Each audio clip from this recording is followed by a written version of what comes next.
Okay, we are working. Welcome back, everybody. Thanks for the patience. You know, gremlins, they happen. Welcome to this edition of the ultimate DHG Country Club.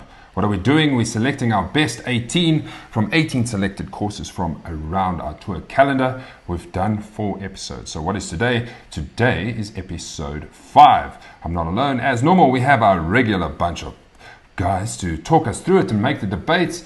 And let's not forget for the comments from your side of things. Hello, everybody. Let's say what's happening. What's happening? Yay. Thank you for being patient. We are here. How's everybody doing? It is Wednesday. We're halfway through the week. Same old. Working, keeping the daughter busy. Just juggling things at this moment.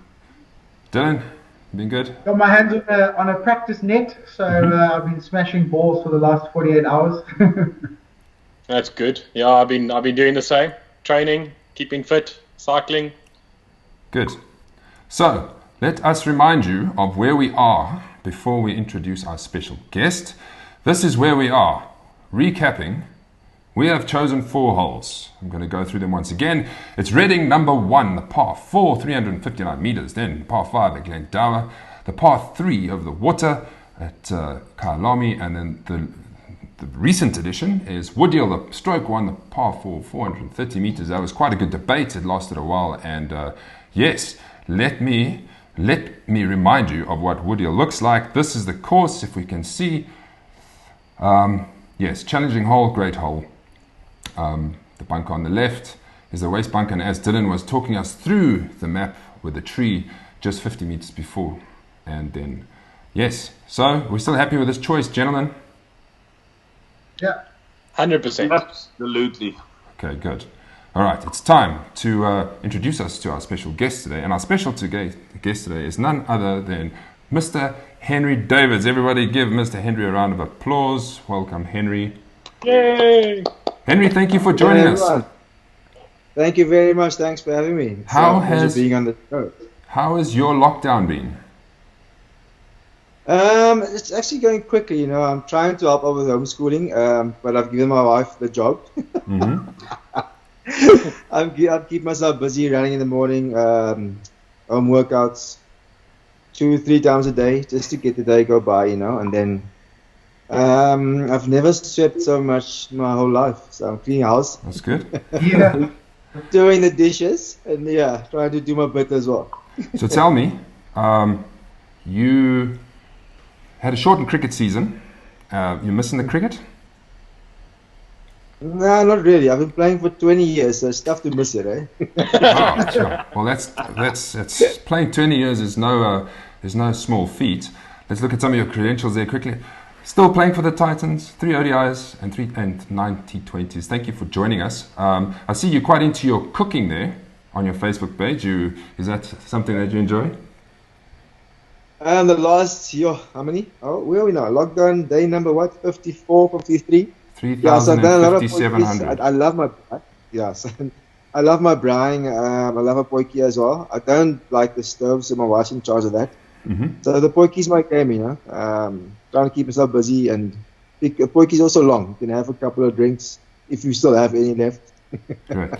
Tell me, what is your favorite golf course? I've got a feeling you're going to say Serengeti. I actually have a couple. I love Royal Joburg, East and West. I love Serengeti. I love Copperleaf.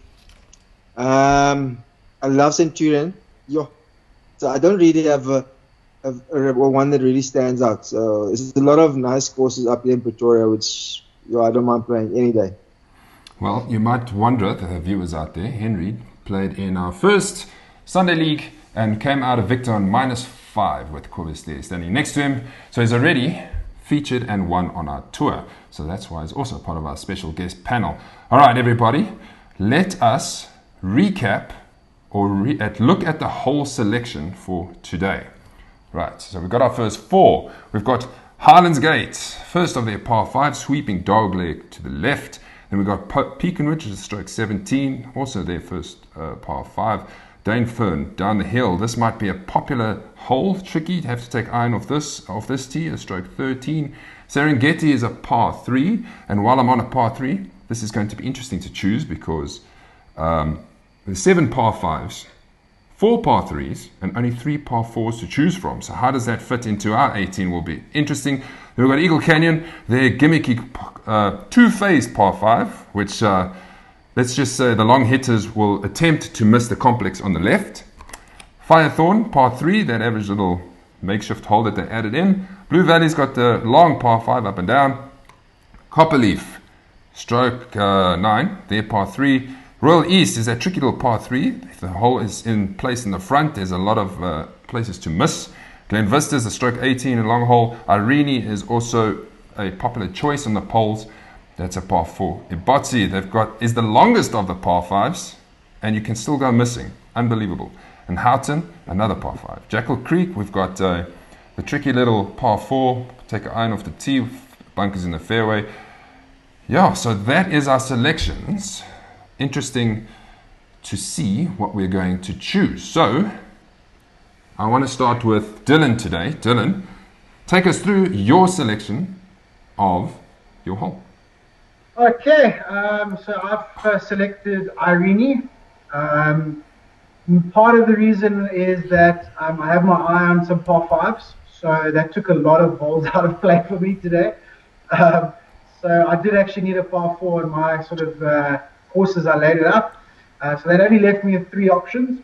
And I've gone with Irene for a couple of reasons. I do like it. It's a pretty enough hole. I like what they've done with the fairway bunkers, cutting them in just round about driving distance. Mm-hmm. So that obviously narrows the fairway and gives you that choice to make off the tee. For the really long hitters, they then sort of narrow the fairway with the fir trees on the right-hand side. So that doesn't really necessarily give you a huge advantage if you can carry the bunkers. So I do like that. And then the green complex is nice. Got a little pocket in the back left corner, which is a good flag. And then more importantly, Maz, I've made 2 2s there. So that's oh, wow. That's why I like that hole. That's good going. One was in an IGT event and one was in a golf day. But yeah, twice I've holed out there for a 2 club. Brilliant. Well done. Okay. So, that is your selection. Fats, let's go to you. What did you select? Maz, I think a lot of Oaks will agree. Putting your 18 together is not an easy thing to do. As you first add the holes that you really want in there and then start working around that. So for today as well, we needed a par 4. And I went with Dane Fern. Reason being as well is it's not a driving hole. We need a couple of short par 4s in our course as well. You can't just bang drive off every tee box. And it's a pretty hole. I mean, got that fairway bunk on the left with your 4 iron or hybrid, whatever you will hit off the tee box. And you've got 3 bunkers protecting the green. So it's a short par 4, but it's not an easy par 4. But yeah, for me, there's not really other whole lot of holes at Dane Fern that stand out as well for my list. As we see now, we're having a flyover. Ryan, you've selected the same hole. What is your thoughts around it? Yeah, pretty much the same thought process as Fats. Yeah, for me, I'm not a huge fan of Dane Fern just as a golf course. It's a tough course if you're not playing well. If you're playing well, you can kill it. Couple of funny holes that you wouldn't really even think of picking for our sort of top 18 out of 18 courses.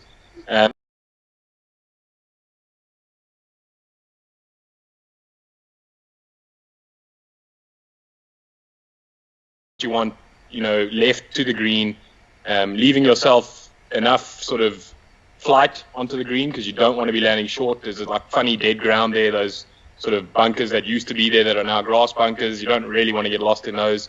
Becomes a tough little up and down onto the green, and then it is protected with the bunkers left and right. So yeah, and not much space. Yes, it's a wide fairway, but not much space outside of the fairway to miss because you just get blocked in on your approach shot. Henry, your turn. What have you gone for? Well, I didn't obviously watch the other shows with the layouts of the holes and all that. I went for Serengeti, obviously, because it is one of my favorite courses. The thing is, with most of the holes at Serengeti, if you have an off day, it'll be long. It'll be a long day on the golf course, The par 3 there is very nice. There's a bunker on the right. Your approach, so you got to be careful with the tee shot. You got to be clever in your club selection as well. So the main thing is the tricky part of the whole layout of Serengeti. That makes it exciting. Like for me, if you have an on day, well, you can't say it's easy. This is never easy. But you can go really low. But if you have an off day, all the holes are tough. And that green is not the easiest. It looks like they buried a couple of baby elephants under it when you're actually standing on it. It's a deceptively narrow green as well. It's actually a lot narrower than it looks from the tee box. Yeah, you got to be pretty precise when with like you said, the club selection, and obviously with it's so open as well. The wind, it's tough to judge. Yeah. So there's a lot of factors, Even those bunkers short and right are so deep as well. It's you can easily get stuck in those bunkers. It's a decent spot. Right. Okay. So that's your case, the par 3. Mine is going to be Jackal Creek's par 4 down the hill. If we remember that, it's actually quite a tricky little hole where we have to take probably iron off the tee so we can avoid the bunkers that kind of go through the fairway. And then it's even further, you don't see how far down the elevation is to approach, and there's not much to aim at. So I'm going to go with the Jackal Creek's tricky little par 4. I'm sure we'll have some opinions on that selection. Objection. Objection. Okay. Yes, let me hear your objection. I have two objections. Weirdly enough, I used to live on that hole. But I have two objections. The first is, I don't know if you've got an updated graphic there, but the first bunker, the cross bunker, that made the tee shot a little bit tricky, and they've actually taken that bunker out, and it's all fairway. So it made the tee shot almost a non-event. You can throw it down the fairway if you want to. Yeah. And then secondly, there's that big graveyard on the right. Yes. Does it scare you? It scares me a little. Provies are expensive. I don't get sponsored anymore, and I don't want to be going around people's graves looking for my Provi ones that cost $60 or $70. Paul Ricketts agrees with you about Irene. Thank you, Paul, for being part of us. Peter Pranzler says agree. I don't know what you agree on. Maybe Jackal Creek. We'll take him. I'll take him, so that I can have some more votes. I think he agreed with Dane Fern. Does he agree with Dane Fern? There's a couple of them. Let's look at the Facebook poll quickly. Our Facebook poll, Irene is leading. The graphics say 450 meters, but it doesn't feel that long. Dane Fern again, down the hill. Jackal Creek, you see, not far off. Houghton, Eagle Canyon, Blue Valley. Right. So we've got to this point. Now we need to just quickly touch on some other holes that we could be choosing from. Let's go. The first hole of Highlands Gate, a beautiful one to the left, but we've still got other holes that we want to choose from Highlands Gate. Yeah, absolutely. No? Yeah. Okay. Pekin's got that long par 5. Nothing special about that par 5 in my opinion. Eagle Canyon. Yeah, let's talk about that one quickly. I mentioned before, it tempts the long hitters. Does it tempt you guys to go over the little ravine? Who can hit it that far? Yeah, I mean, it does tempt you. Yeah, but I mean, it's a rubbish hole, honestly. I mean, They had to fit it somewhere. You look up, even when you get that tee shot away, if you do carry it in the corner, or even if one has the tees further back into the wind, you hit it just up the right-hand side. And then you stand there, and they couldn't even take the fence out. They got to hit over some sort of like weird diagonal fence. You can't see where you're hitting. You don't know where the hazard starts or ends. You can't really see the flag. And then they build a wall on the left-hand side against the club path. So I've seen guys, bail out left and then just bounce it off this sort of stone wall back into play. I mean, it's just it's Mickey Mouse. Okay. Tough little green to get into. Henry, what's your opinion on? You've played Eagle Canyon, right? I'm sure. A very, very long time ago. Yeah. I can't even remember what hole that is. Okay. Exactly. We'll leave you for another one. Any other comments on Eagle Canyon? No, I don't think so. Not really. Hanno Oosthuizen says Eagle Canyon's 5th and then the 19th. 19th is Good hole. 19th is very good. Okay, And Richard there's no Stewart's with 19. Irene. 19 is that. And I've got my eye on a different hole, Irene. Yeah, same with me. Okay. A very interesting little hole. So talk us through it. Give us a preview. The seventh. The The seventh, seventh, which yes. for me is one of their sort of signature holes, you know, that massively raised tee box, down to a green that's protected front with the bunker, obviously the river that you shouldn't be even thinking about, but it's there. You know, it's a massive drop, and I think for the average golfer, figuring out your club choice there is it's not easy. But yeah, it's also quite a long, like quite a wide, you know, lengthwise, widthwise green. Yeah, but very shallow. Yeah. Yeah, and if the pin is cut down the front right, and you go past the pin, it's quite a serious downhill putt. You know, so which I think most guys would be going just for centre green on that hole. But I just think it's one of the prettier holes you're going to get at Irene. Yeah, I think many of us have gone for the seventh, so that is a bit of a problem. If you're still with us, because the show might be 2 minutes long. Pause for a while there. Yeah, we'll come on that day and we'll say, and the seventh, Irene, sweet. See you next time. See you later. Yeah. Okay, let's look at some others. Rand Park's par 3, I don't think there's much to talk about that one. And with the redesign, they had to change the direction of the course and added that par 3. Blue Valley's got that up and down par 5. Copperleaf, 150 meter par 3.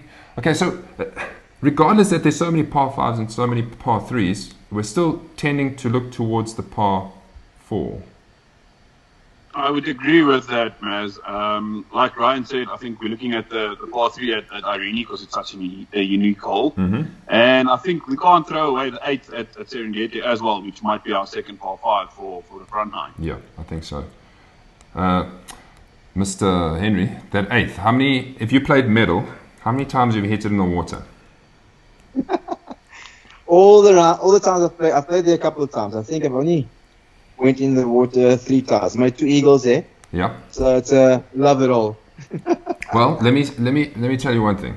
If the Masters at Serengeti do go ahead miraculously, you are in the field, and if you're able to make it, I will be interesting to see what your score will be on that day. We've had many 12s, 13s, as guys just break and hit it in the water. And then you followed by that par 3, and you just somehow cocked that up as well. Yeah. If you don't play at the back, if you play at the normal club tees, it's just, if you hit a decent drive off the tee, you have to go. Even if it's 180, 190, you just got to go. It's tough to lay up 100 meters and then chop on again. It's just obviously it's high reward, high risk, everything, but it's a beautiful hole. Yeah, it's so clever as well because you can't really lay up because the water comes all the way down the fairway and then the fairway slopes towards the water. So, like Henry says, if you got 190, you'd probably have to hit about a 50-meter shot to lay up because anything longer will actually go in the water. So then obviously you have the choice of laying up the left-hand side. I get that. But when you're looking as a golfer, standing on your ball, looking down the fairway at the green, and you think to yourself, I can chip this and then hit a 9-iron, or you can't. You got to go. You got to pull out that mid-iron. And you got to have a crack. At worst, you go into one of the bunkers, probably the front bunker. But then it's up and down, or up and down, or ball. If you mark Rogella, I hope he's watching, and you hit it on 9 tee box. Wow, that's making sure you get over. Second shot from the middle of the fairway, it's on 9 tee box. We're going out. Sure. It's a tough third shot. Yes. Yeah. What was the other part? The Ibotsi par 5, we're not going to choose, but that is a monster hole once you've played the stroke one. You would think it's just bang, bang, bang, but the amount of people I've played with, by the time they get to the green, they've done a lot of banging. Excuse the pun. Narrow fairway, And even when you do, even if your second goes towards the green, if you don't make the green, it just runs back off, the way it drops off all the way around that green. I think it's a great golf hole. But I think everyone's got a few par 5s in mind. Serengeti, as we've just spoken, I think is going to be the one for the front nine, hopefully, because in my selection. It's a stunning hole, but I don't think it's the one for today. Okay, cool. Right, let's quick, before we have to wrap up soon, but we just need to bring some other holes in here. Let's give attention to Houghton. That is the par 5 up and down, nothing special. On top, you've got a bunker to avoid left and right. And Jackal Creek, well, that's in the mix. Okay, so what are we? Let's start narrowing it down. Jackal Creek, Danefern, and Irene. That seems to be the popular choices. Lyle Langley has gone for Danefern as well. So Danefern and Irene is kind of leading the pack now. Okay, so let's go. If I throw something out there, Yes. Danefern, out of my choices of par 4s that I've gotten, I think out of the par 4s that will be picked going forward, there's not many that you're going to have to pick a different club off the tee box, which I think is what makes this hole quite interesting. Mm-hmm. Massively downhill, so you don't need to hit a long iron off the tee box if you don't want to. You're going to get some run down the fairway as long as you hit the fairway. And then, I just think it's an interesting hole out of the ones that are available for today. Number one, that's my choice. And it's quite friendly for the higher handicappers as well. I mean, they can also go, 3 wood and have like 8, 9 iron into the green. So I think that's also a good mix for the Duckhook 18. I want to remind people that I do like the shape of the fairway as well. They kind of cut the fairway at an angle versus the tee box. So it took me about 25 rounds at Daneford to work out. You can't hit a draw there, it just runs through the fairway. Yeah. So you kind of have to hold off and hit a little fade. So that's clever, I do like it. I feel like they missed the trick in the front of the green. Maybe they could have cut that hazard in close and made a little lateral or something like that. But I do get what you're saying. I do like the idea of having a short par 4. We've got to hit an iron. So I'm starting to be swayed. okay. Yes, we're just trying to every day. And let's just remind everybody that Irene, I think most people have gone for the 7th. So if we choose Irene now over Danefern, that's going to kind of mess up a lot of courses. Agreed. So that's why I'm now towards Danefern side of things. And I think the only other hole really at Danefern you can pick is the 18th, the finishing hole, that par 5. But again, there's way better par 5s in our picks. Okay. All right. Sport for, Henry? I said sport for choice. We've got too many beautiful courses up here. You can pick anything. Exactly. Exactly. Okay, so are we going to go for Danefern? Yes. Yes. Danefern, and I got a hat trick. Did you get one? Okay. Dylan, you happy with Danefern? Medium happy, I guess. Okay. Henry, are you going to come play Danefern with us? I haven't played Daneford yet, so I don't have a choice. Okay, well, here's a 4-ball. Who are we going to brass out of this 4-ball? Dylan, you might be coaching, so you might not get the nod. But yes, we're up for it. In. Brilliant. Okay, everybody, thank you for... let's just put Robert Michael in saying Danefern, Danefern, Danefern. Okay, so Danefern edges out Irene by just. But because we have to choose a hole. Everybody, I appreciate you joining us today, and I appreciate everybody on the comments. We have episode 6 coming next. Yeah, it's going to be fun. So, as we do always, let us say goodbye and enjoy the end of the evening. Goodbye. See you on Friday. Thanks, Henry. Thanks, guys. See you on the golf course soon, hopefully. Soon. Yeah, We'll hopefully keep you not. posted.